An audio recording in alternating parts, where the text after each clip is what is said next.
aluminum fittings ba or yung U-clamp or yung underclamp, yung ganito.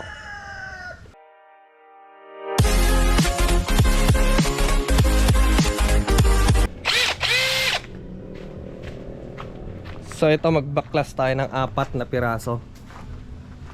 Yan. Kasi yung sinabi ko sa una, nakalagay pa siya. So babaklasin natin. Yan o.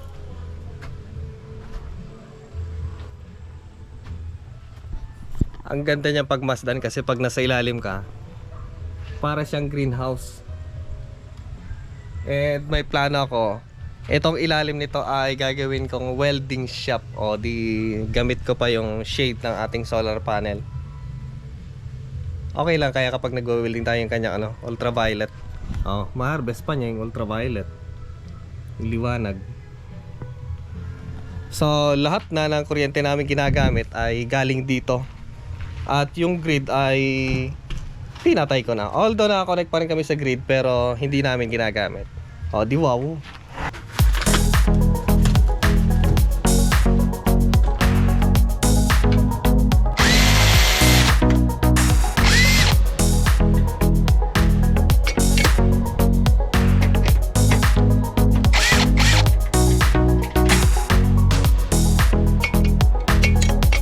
Eto, sinandal ko dito.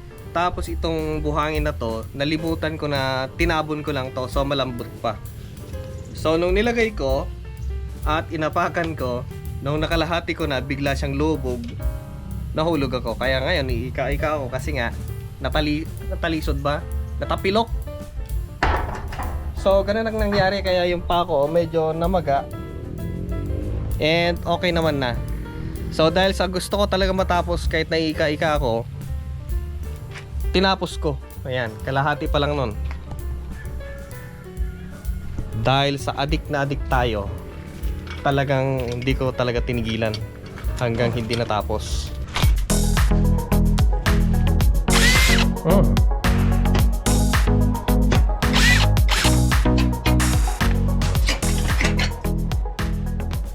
And siya nga pala guys, papakita ko sa inyo yung harvest ng ating solar panel.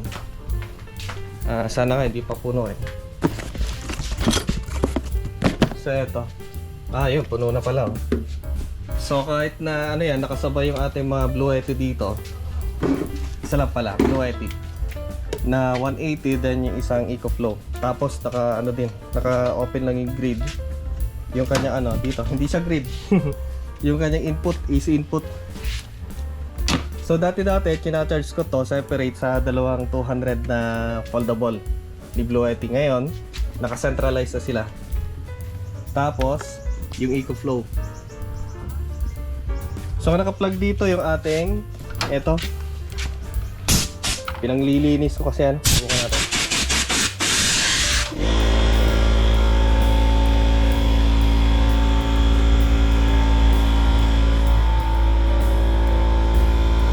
Kumalimlim.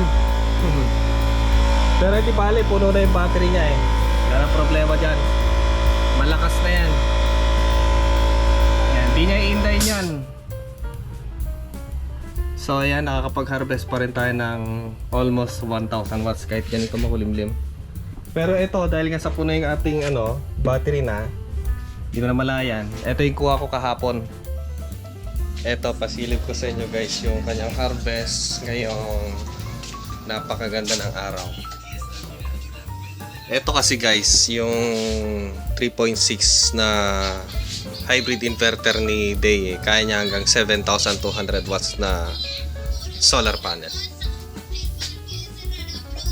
3.8 lakas oh. Ilang ampere kaya dito sa battery? 36. Tapos dito naman sa solar,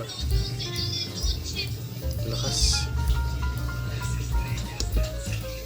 So naisasabay pa yan guys na mag-charge dito sa Blue Yeti. Ayan. 1,000 watts ang kinakain niya.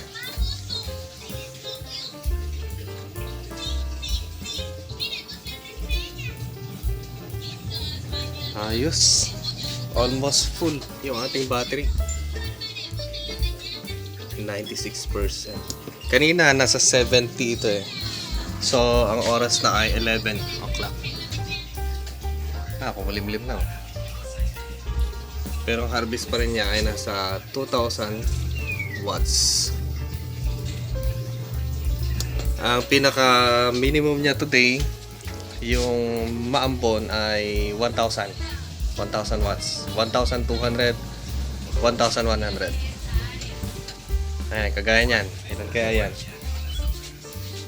1,800.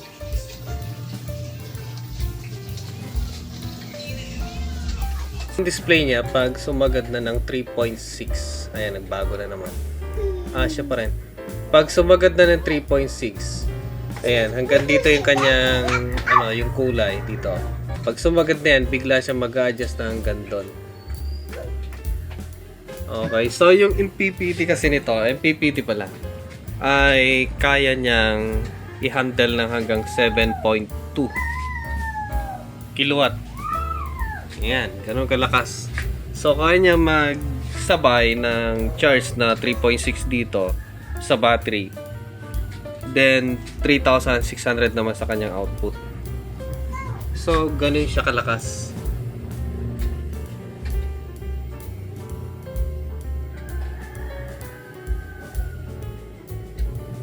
So, pag na-full yung kanya, dito. Ayan, sagad hanggang dito. Yung kulay. Yung kulay pula. So, kapag sumagad dyan ulit, adjust na naman siya. Na 3.8 yung kanyang harvest, pero nandito yung kanyang kulay pula. Ibig sabihin, nag-adjust yung kanyang display for 7,200 watts na display. Ayan, sumagad na naman. 3.4. Andun na.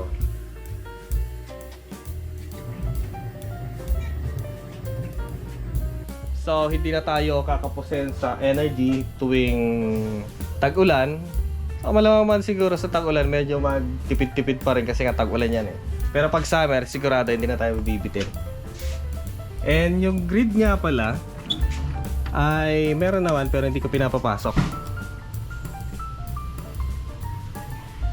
Bam! Bam! Brown out sigurado. Black out yan. So, kahit na may grid na dito sa amin, hindi mo pa rin masasabi na doon ka na aasa. Kasi nga, tingnan nyo naman, patay sindi. Meron na, naka-connect na kami at meron ng grid.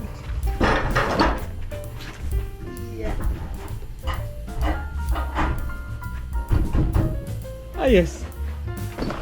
So, ano nga daw ba ang magandang gamitin sa mga solar setup fittings? Yung mga aluminum fittings ba or yung ganito, yung anong tawag dito, underclamp or U-clamp? So yung mga ganito kasi guys, yung mga ganito kasi ginagamit sa mga mabababa, yung mga pwede mo pang maabot yung kanyang gitna. Pero kung sakaling ididikit mo na yung pangalawang rail ng solar panel na ilalagay mo, hindi mo na maabot yung kanyang gitna. Kaya dito sa akin, ito, tuturo ko sa inyo. Kaya dito, doon sa gilid, may lalagay pa natin yung mid clamp. Ayan. Dito kasi sa akin, dinikit ko na siya na ganyan. Dito may lalagay mo pa kasi nga wala pa tong kabila eh. Pero nung nilagay ko na sila, hindi ko na siya maabot. Dito, hindi ko na maabot kasi nga wala ka ng pwede siguro kung mahaba yung kamay mo, pwede. Ayan. Pero kung maiksi, ayan, yun ang disadvantage. Doon sa kabila, may iabot mo kasi nga, nasa gilid. So, mostly, ginagamit lang yung mga ganito sa mga setup or installation na, kumbaga yung solar panel ay hindi siya nakadikit na ganun. Meron siyang access sa gitna. So kapag dinikit mo na yon, dun na magkakaroon ng parang hindi maganda na, hindi mo na siya mailalagay. Pwede mag-hire ka ng taong magaan, maliit, pandak, pwede niya apakan. Pero kung sakaling malaki yung tao, may kabigatan, baka mahulog, mategi, or masira yung solar panel. So hindi lang naman siya sa mga mabababang setup na pwedeng gamitin. Pwede rin siya sa matataas. Kaya lang, yung nga sinabi ko ay pang isahan lang na railing. Ayan, pang isahan na ganyan. Yung ma-access mo dito sa kabila at dun sa kabila niya. Yung maabot mo. Pero kung sakaling ganyan na ay hindi na siguro sa pagtingin ko, kasi may nakita naman ako yung napak-apakan yung solar panel. So napakadelikado yan. Okay? So eto para sa mga mabababa. Pwede sa mataas, kaya lang dapat accessible sa kabila. Ayan, yung maabot mo sa magkabilang dulo ng solar panel na setup. Ito naman kasi yung U-clamp, underclamp, ginagamit sa mga setup na matataas. Ito, pag mababa yung setup mo like 2 feet sa bubong or sa lupa, hindi mo na may lagay 100%, hindi mo may lalagay yan. Pwede iabot mo sa ilalim, pero napakahirap niya. So ito, suitable para sa mga setup na kagaya dito sa akin. Yan, suitable dito. Kaya yung mga mid clamp na nilagay ko dito, tatanggalin ko rin. Papalitan ko ng ganito lahat. Kasi nga, eto, ang kagandahan kasi sa ganito, isang pares na lang siya. Hindi kagaya sa mga ganito, bagkos na mayroon siyang awang-awang, sakaling gagamitin mo siyang bubong, magkakayo pa yung gagamitin mo. Mayroong mid clamp, mayroong end clamp. So dito sa U-clamp or underclamp, isang klase, isang size. So kahit sa gilid-gilid ng solar panel natin, isang klase. Yan o. Gagawin mo na lang doon sa gilid, tapos doon sa kabila. So kahit dikit yung solar panel, kahit gaano karami yung solar panel, gaano kalawak, mailalagay mo. Ayan. So pang matataas, yan, yung kumbaga under yung paglalagyan mo. Gaya dito. Ayan o. Hindi mo na access sa gitna na lalagyan ng mid clamp. So, eto na yung gagamitin na kaganyan. Okay. So, ganito siya guys. Eto kasing nakuha ko masyadong malaki.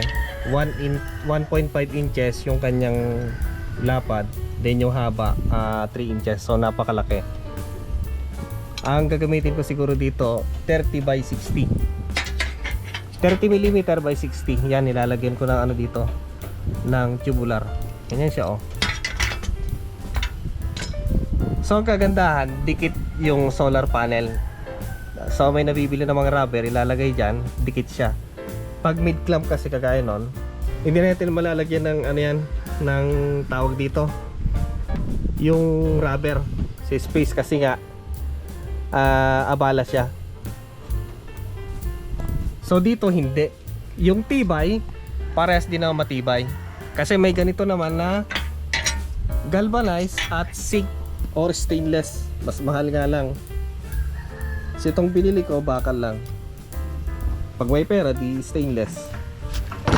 So ganun siya. Ito may disadvantage kung sakaling gagamitin mo as bubong. Kasi nga mayroon siyang awang.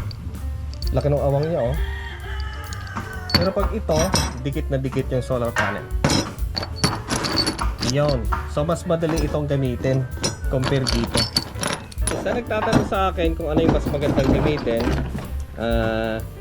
aluminum fittings ba or yung U-clamp, underclamp, yan. Depende po sa paggagamitan natin. Parang ang dilim ng background ko. Ay, ang dilim na mukha ko. Iyon. So, ganun guys. Ayan. Wala, hindi na importante yan. Importante yung information natin. Gumagamit ako ng galapa. Ayan. So, pasensya na. Medyo magulo yung explanation ko. Intindihin nyo na lang kasi nga si Juan Dilasang. Magulo talaga yan. Ganyan naman ang buhay natin. Boring naman pag palagi maayos eh. Mas maganda yung magulo. Diba? Mas masaya. Mas magulo. O, kaysa mag-away tayo. Mas maganda yung gulo. Mas masaya. Mas marami. And yung underclamp guys ay pwedeng gamitin kahit hindi aluminum railing yung gamitin natin, kahit yung tubular na 1x2 or 1x3. So depende na lang sa size. So pwede siyang gamitin sa ganon, hindi kagaya ng mga tawag dito yung mga mid clamp, yung aluminum na fitting na pang railing lang talaga, yung aluminum railing. So yun ang maganda sa underclamp. So naka-design lang siya sa mga ganitong klaseng mga installation. Hindi kagaya ng mga yung mababa, yung pang bubong talaga na aluminum fitting talaga gagamitin. So dito, ang gagamitin ko dito ay underclamp. So pansamantala ay gagamitan ko muna ng yan o, kagaya dyan. Meron siyang mid clamp, pero ginamitan ko pa rin ng underclamp. Kasi meron siyang dugtungan din, kasi ako nakabili ng splicer. And ang plan ko dito ay papalitan ko yung aluminum na yan, yung railing ng tubular para diretso. Yan kasi putol-putol.